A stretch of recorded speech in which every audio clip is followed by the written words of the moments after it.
morning, I want to continue our conversation from yesterday. So make sure you go back and watch yesterday's live stream.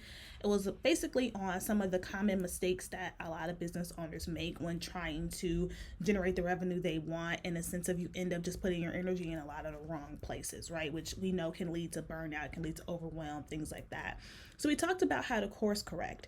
But now today, I want to talk to you about how to conquer your fear of sales in 3 easy steps, okay?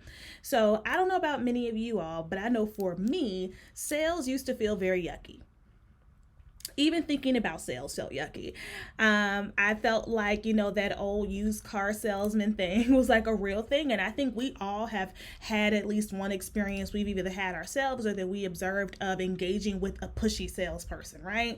Whether it's at a car dealership or the makeup counter, certain stores where they get paid commission, you might just like you're doing the most. And so going into my business, I never wanted to be that. And I took that a little too literally, where I never used to ask for the sale. I would just hope that my really strong content and my willingness to give would bring clients and customers my way. And that's not what happened. Ultimately, what happened for me and what can happen for you if you choose to do that is you will end up, I messed up on all these comments on IG. Sorry, y'all. She said sales is my weak point right now. What you will do is you will end up creating a community of people who are used to receiving. You will create a community of people who are used to receiving. And when they're used to receiving, they don't have an incentive to take further action with you because you're going to give them enough to fill in the dots. That's what happens. That's why you're going hard with your content strategy and you're doing the videos and the podcast, but people aren't buying. Well, one, you've just been giving. You've never actually asked for the sale. But then two, you're getting them used to, right? It's like spoiling the baby. You're getting them used to you being at their every beck and call without them having to put any skin in the game. So then after a certain amount of time with that, you start to say things like, my audience don't buy, my audience is cheap, my audience don't engage. Yes, they do. They do buy, they do spend. It's just not with you. And it's not shade. It's not like something's wrong with you. It's just that you aren't actually asking for the sale. And so we have to get used to going after this sale and stop assuming that people are just going to buy our services out of the goodness of their hearts. Remember that this is about people getting value. If they're getting value from you without having to put any skin in the game, there is no reason for them to put skin in the game. So that's why today I want to talk to you about conquering your fear, your limiting beliefs around sales. So again, I have 3 points for you. I want to go ahead and kick off with mindset. Mindset is the root of what I teach. If you come into the Founder Circle program, my group coaching experience where I help emerging coaches, aspiring coaches really hone in on their signature offer and launch their coaching practice, the first thing we teach you is mindset. And it's important because if your mindset isn't in the right place, you can sabotage your own success. You can create these barriers around what you will do, what you won't do, how you choose to do it, how you choose to set up, how you choose to show up, that can impact the results that you see. So when we think about the mindset of a strong salesperson, which let me pause and say, if you are in business, if you are in e-commerce, if you are in commerce, if you are an entrepreneur, you are in the business of sales. I know you're super passionate. I know you're walking in your purpose. I know you've been called to a certain place, but just because you're very passionate and purposeful about whatever your thing is, that doesn't mean that you aren't in sales. You are in the business of sales, and no one should be able to sell your thing better than you. I know the long-term goal is, get a salesperson, get a sales team, but ultimately you need to be able to train them, right? So when we think about the mindset of a strong seller, first of all, a strong seller stays hungry. They stay hungry, okay? They're not resting on their laurels. They're not getting complacent. They're not just chilling. They're always looking for that next thing. And what I want you to take from that in terms of your marketing is you've been chilling a little too hard. We haven't asked for the sale. Oh, I ran a sale on Friday, so I'm gonna just post inspirational quotes all week. Why would you let that momentum go? If you just had an amazing sale on Friday, let's promote more stuff. We don't have to discount and mark it down, but we need to maximize our momentum. So often one of the huge things is that moment when you do get your 5 minutes of shine, you let it fade because you don't actually capitalize on it, so they stay hungry. This is why one of my favorite shows to watch to get me amped up is Million Dollar Listing New York, because they literally stay hungry on that show. They literally will close out a commission that they got for like $100,000, and they're literally on to the next thing, and they're making calls, and they're like, okay, we got to get these things sold. They're staying hungry, staying consistent, staying after it. Another mindset component to think about is being optimistic. So this is something that I really push on my clients to like really think about and journal through, which is, are you going into your marketing campaigns and your launches being pessimistic or optimistic? Are you going in saying things like, I don't think this is going to work, but I'm going to try it anyway. I don't think someone's going to come to my live stream, but I'm going to go live anyway. I don't think that this book is going to sell, but I'm going to put it out anyway. That's not optimism, right? That's self-sabotage. If you go into something with that perspective that it's not going to work, you are not going to show up the way that you need to. You are not going to fully commit in the way that you need to. And in turn, certain corners are going to start to get cut. Your energy, and even, it's so hard to even explain this to some people, but it's like, we can tell through social media when you're not really in it. And nobody's going to comment and say, girl, I don't think you really care about, like, they're not going to say that. But we can tell through your captions, through your pics, through your stories, through your videos, if you're not really feeling it, if you're nervous, if you're scared, and nobody's going to pity pay you. Right? If you're not confident and excited about your product, we're not confident and excited about it, especially in coaching, right? Don't nobody want to hire a coach who don't believe in what they coaching on, because you're going to jack me up more than I'm already jacked up in whatever I'm coming to you for coaching on, right? So you have to be optimistic going into your sales process. Now, I'm not saying sell yourself a dream, right? Where you think that everything is always like perfect. Like, yeah, you're still going to get some no's. There's still going to be some rejections. There's still going to be some things that don't work out. But at the end of the day, optimism is something to hold on to, because the yeses you do get can be heavily influenced by that. Another mindset of a strong seller is genuine, right? I don't want you to think that you have to turn into someone that you are not. I don't want you to think that you have to start being inauthentic to get the sale. One of the biggest compliments I get when I do sales calls is how easy I make the experience.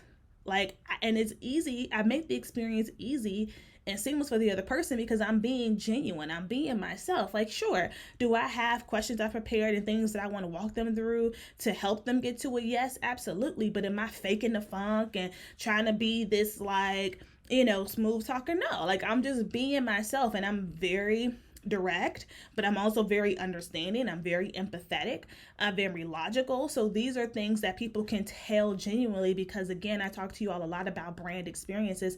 Talking to me on the phone is just like watching me on live stream. What you see is what you get. Putting your best foot forward, again, actually trying, right? And being customer centric. A lot of times when you're getting ready to go into the sales process, many people are talking more than they are listening to their customers, right? If you're on a sales call and you're dominating the conversation, you're already losing. The best salespeople know how to listen, because the customer is going to tell you what they care about and what they actually need in what they are saying. Sometimes they may be nervous, so it's not going to always come out in the most smooth way, but you have to learn how to listen and read between the lines so that when you do get objections, you can pull out the things that they said that matter to them. But that's a customer-centric approach. When you're so worried about being heard and you're so worried about just finally getting to the yes, you end up missing out on creating a long-lasting relationship with that customer and client. And if you do get the yes still, when you're doing that, a lot of times you're starting a relationship off wrong, where the person ends up having regret because they feel like they were forced into it. So think about how you can be more customer centric in your sales conversations and in your sales pipeline, right? Like, one thing I like to do in my marketing that I teach my clients is really thinking through, how do we make our customers the heroes in this story, right? Thinking through how do I include them in every step of the way, in every touch point, so that they know that this is truly about them. This is truly about their transformation. And that's something that we teach in my program as well. And then being authoritative, and that just really speaks to, your confidence factor. So that's something, if you lack confidence and you don't show up in a way that commands authority, start to practice that, right? So starting to practice how you communicate, how you talk, how you show up, how you sit up straight. This is something that you can easily just practice in the mirror. But recognizing that, again, that's why we kick off our program with mindset, because again, if you don't believe in yourself and you don't believe in your abilities, this whole thing's going to fall apart. So then the second step, once you started to actively work on your seller mindset, the second step in conquering your fear of sales is getting clear on the problem you solve for the customer. That is a resonating theme as well through a lot of the content that I'm sharing with you this week, because oftentimes a lot of coaches approach sales as if somebody is doing them a favor. Somebody enrolling in your program is not them doing you a favor. As a coach, our responsibility is to assist our clients on guiding them through getting a transformation. As coaches, we cannot do the work for them, but we can create the path and we can guide them. The person coming into our program needs a transformation. They are getting actual value from this. They aren't just trying us out. They aren't doing us a favor. They aren't helping us build. No, you are doing a service for them. And you have to look at this as such, because that's going to help you to start commanding authority and asking for the sale versus begging for the sale, right? And we don't beg, we don't hope and plead. We command authority, and we really stand strong on, this is the problem that we solve for this person. You have this problem. I don't have that problem no more, but you have this problem, and I have the steps and the frameworks and the paths to get you from that problem. Do you want to solve it? Right? But if you aren't clear on that exact problem that you solve, you can't command that kind of authority. You will start to act like people are doing you a favor by hiring you. You will start to deliver lackluster service because you don't really know what you're in for. You will have the kind of programs that are hard to scale because you just do whatever the client asks you for and you throw in this and that versus actually having a streamlined approach. Getting clear on the problem you solve for the client is not the same thing as your niche, right? It's not the same thing as your zone of genius, right? Your zone of genius could be branding, but branding isn't the problem you solve for the client. The problem you solve for the client could look like, honestly, how do they start to maximize Instagram to see more sales in their online boutique? That could be like the thing that you saw, right? Just making something up for you to like kind of think through it. It's like, okay, great. Well, that's the solution. We help them maximize Instagram, but what's their problem? They're not making no money, right? They're sitting on Instagram all day posting their outfits and they're not making any money and they're struggling. They're starting to feel like, giving up, throwing in the towel. They're wasting their money on inventory, X, Y, and Z. Those are the problems that they solve. Those are real problems. If you have the solution to that, then let's come in like Superman, right? Like, hi, I'm here. I have the solution, but do you want it? Do you want some skin in the game, right? So getting very clear on that. And like, these are the things that when I tell people this stuff, they think it sounds so simple, and I'm very blunt. So I have to tell you, if it's so simple, why haven't you done it? If it's so simple, why do your website still say, I help you take your business to the next level. I help you figure out your purpose. Though that's very generic language. That language isn't going to make someone be like, oh my God, she knows me. He knows me. This is the thing for me. I like to create offers that are very easy for you to figure out if it's for you or not. You shouldn't have to guess, read between the lines, hope for the best, take a chance. No, it should be very, very clear. But this is the stuff that you have to do behind the scenes that isn't Instagrammable, right? But it's going to pay off dividends in the long run. And then so when you get crystal clear on that exact problem you're solving for them, recognizing that you are offering value, transformation, it's going to have long-term effects for that person, that's going to continuously pay ROI for them, your whole approach to sales is going to shift. You will start to look at sales, you will stop looking at it as a necessary evil and start looking at it as an opportunity. I am giving someone an opportunity to change their life.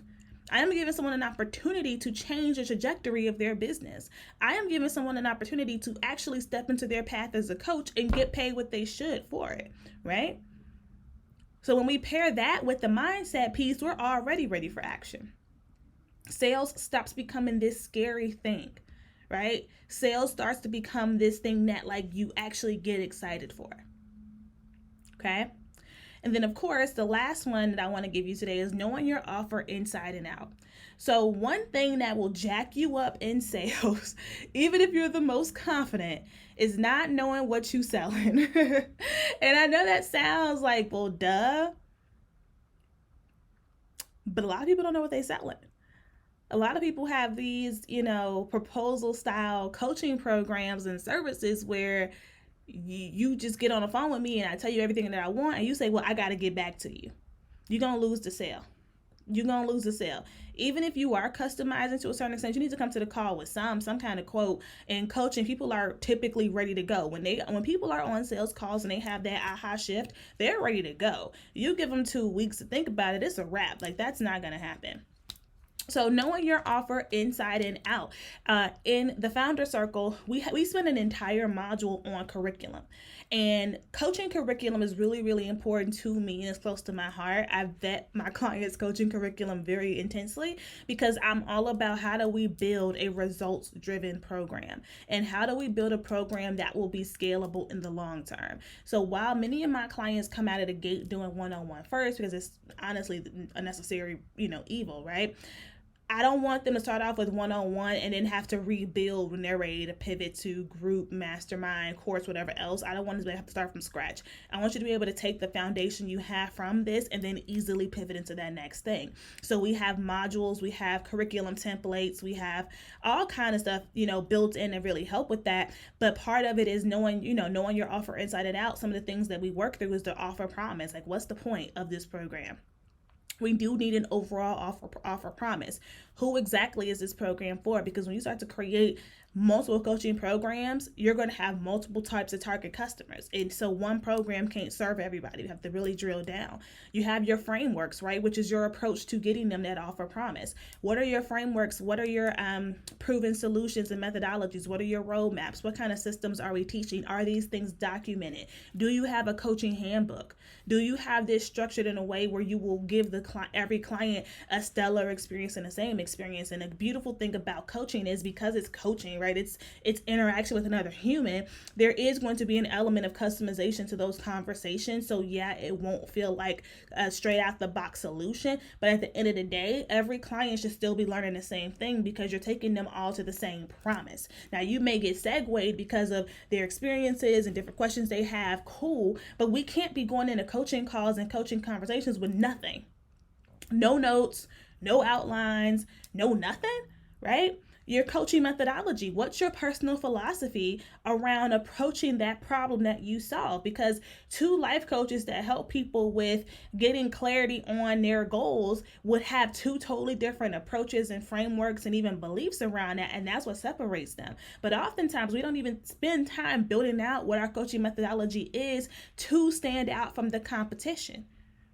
Right? What kind of tools, if any, are you incorporating into your programs? You all have heard me say before, in my programs, we give you all kind of templates and tools and resources and guided PDFs and payment templates and all kind of stuff because it's going to help you reach that promise. And so it becomes easier to sell the program when we know the offer in and out. When you start to hear certain objections, for example, somebody may tell me, well, I really want to be in your program, but I don't know what to say in my live streams. And I know you teach live stream selling, but I don't know what to say, so I can't do it. Okay, well, I give you scripts. Oh, for real? Yep, I give you scripts. I give you videos. I give you this and that and that. Okay, well, I'm worried that, I don't think I'm going to do well in the program because I don't know what to say on sales calls. I freeze up. Don't worry. I give you sales call scripts. Oh, word? Okay, well, I'm worried that, my messaging is just weak and I don't think my messaging is strong. Oh, no worries. We have a whole 35-minute, training module on messaging plus a longer workbook. Plus we have project review calls. Plus we have these multiple coaching calls. Like, oh, okay. It's easy to sell it when you know what's going on. It's easy to sell it, because the thing is, those objections and what the client wants is they're not going to come and ask you, hey, does your program teach this? They're going to say, I can't do it because I don't know this other thing. And they're not even going to ask if the program includes it. But if you don't know your program in and out, if you haven't actually built the program, you can't object to that, because what they don't want to hear is, oh, we can cover that if you want. That's not going to give them confidence. We can cover that if you want. No, versus, hey, that's actually in, the third section of our program. We actually cover that in call number 3. And before that, we do this as the pre-work so that you're prepared when we come into that coaching conversation. That's what gets them confident and ready to go and excited. And that's what puts those fears to the side. But we got to actually build these offers in order to sell them. So if you have not solidified a signature offer, if you feel like your signature offer isn't strong, you need to apply to next week's free training, okay? It's called Power Play, How to Grow Your Six-Figure Coaching Practice. It's next Thursday night at 6 p.m. Eastern Standard Time, and it's invitation only. If you're watching on Instagram, the link is in my bio. If you're here on other social media, it's thepowercollective.co/apply.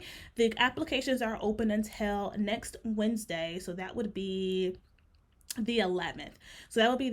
So get your applications in. We're going to have a very thorough conversation about my framework. So I'm going to talk to you about why I am so strongly affiliated and passionate with messaging and packaging and positioning and the signature offer, how those things have helped with my business transforming, how it's helped with my clients transforming. And I also want to talk to you about how these frameworks, when in action, can also help you save a lot of time in your day-to-day business activities. No more feasting, famine, and pulling teeth when it comes to getting your clients in. So if you have any questions, I'm super excited too. If you have any questions, feel free to just shoot me a DM if you want.